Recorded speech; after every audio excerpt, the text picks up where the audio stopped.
Assalamualaikum dan salam muafakat Johor. Nurel Akidah Abdul Razak untuk edisi Buletin Selatan 2 November 2014. Kerajaan Negeri Johor terus mengambil pendekatan inklusif, bukan sahaja memberi fokus kepada aspek pembangunan semata, malah turut mengambil kira keperluan golongan belia termasuk infrastruktur sukan.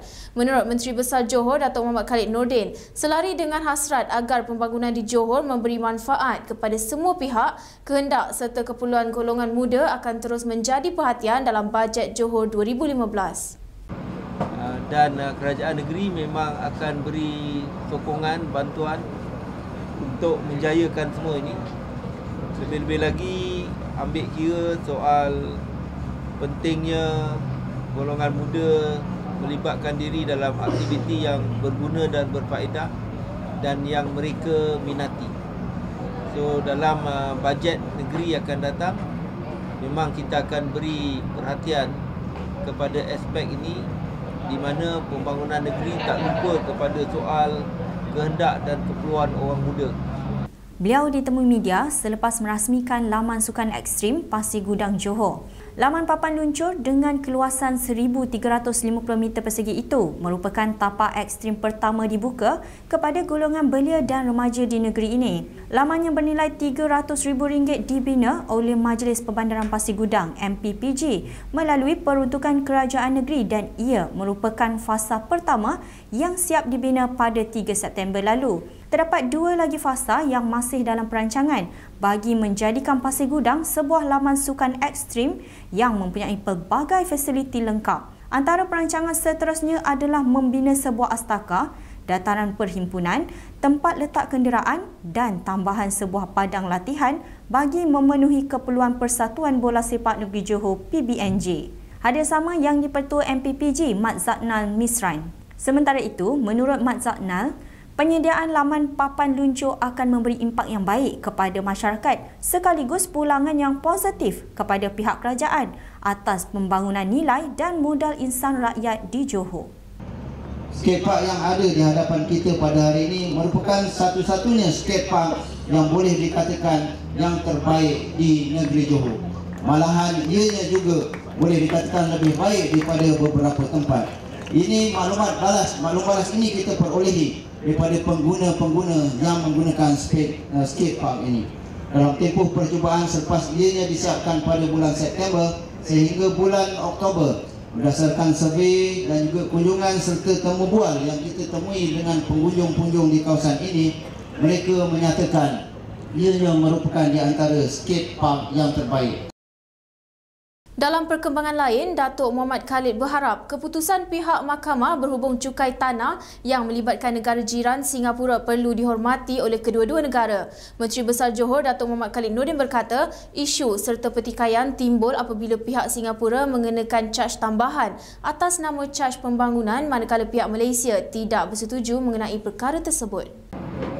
Kita mengalu-alukan keputusan yang telah dibuat oleh Mahkamah Timbang Tara yang memang sebelum ini pembangunan itu menjadi antara isu dan pertikaian ialah apabila pihak Singapura mengenakan caj tambahan atas nama caj pembangunan dan pihak Malaysia mempersoalkan sama ada kewajaran ataupun sama ada ianya bertepatan dengan kontrak ataupun dan sebagainya. Dan kita mengalu-alukan kedua-dua negara menggunakan kaedah timbang tara bagi menyelesaikan masalah ini dan kita berharap supaya keputusan yang telah dibuat itu diakur dan dihormati. Datuk Muhammad Khalid berkata demikian ketika mengulas pertikaian berhubung cukai tanah yang mengancam projek usaha sama antara kerajaan Malaysia dan Singapura membabitkan tanah milik KTM Berhad di Singapura. Mahkamah Tetap Timbang Tara di Hague, Belanda telah memutuskan isu berkenaan telah memihak kepada Malaysia. Mahkamah Timbang Tara dalam keputusannya semalam berhujah bahawa tiada cukai tanah tambahan perlu dibayar oleh syarikat usaha sama antara Khazanah Nasional Berhad dengan Temasek Holdings Ltd dengan perkongsian nisbah 60-40. Sementara itu, secara purata hampir 20 tahun harga hartanah di negeri Johor tidak pernah dinilai. Demikian yang ditegaskan Menteri Besar Johor Datuk Muhammad Khalid Nordin. Justru kerajaan negeri menggesa pihak berkuasa tempatan PBT melakukan penilaian semula kepada semua hartanah yang terdapat dalam kawasan masing-masing dengan mengurangkan kadar cukai harta di negeri ini. Kerajaan negeri bersetuju pihak berkuasa tempatan melakukan penilaian semula kepada semua hartanah yang terdapat dalam setiap kawasan pihak berkuasa tempatan.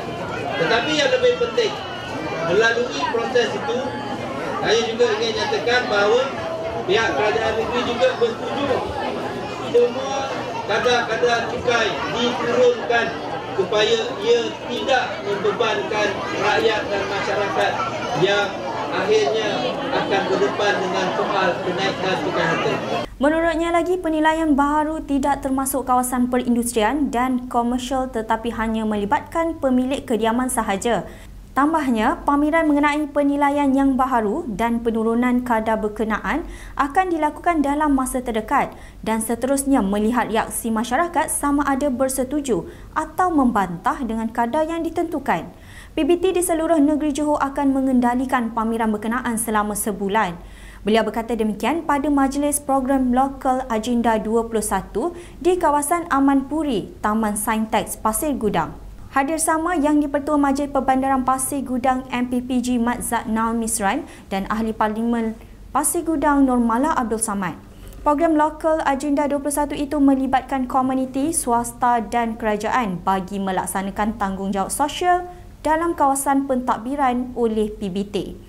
Antara aktiviti yang dijalankan sepanjang program berkenaan termasuklah ceramah kesihatan berkaitan denggi, pameran rumah mampu milik, sukan nikah kanak-kanak serta pertandingan bola sepak dan futsal. Turut dibuka beberapa kaunter khidmat masyarakat, antaranya pendaftaran IKASih, pembayaran saman dan kaunter institusi pengajian tinggi IPT.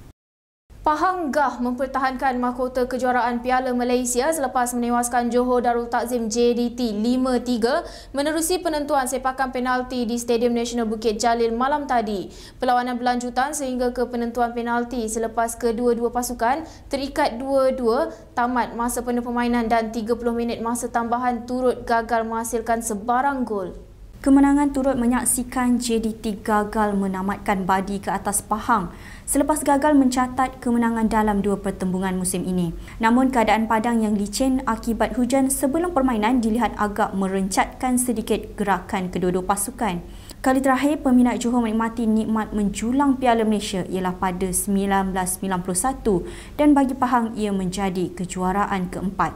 Kali terakhir, perlawanan ditentukan menerusi sepakan penalti ialah pada 1998 yang menyaksikan Perak muncul juara dengan membenam Terengganu 5-3 selepas permainan terikat 1-1 tamat masa permainan. Tahun lalu, Pahang muncul juara buat kali ketiga selepas menewaskan Kelantan 1-0.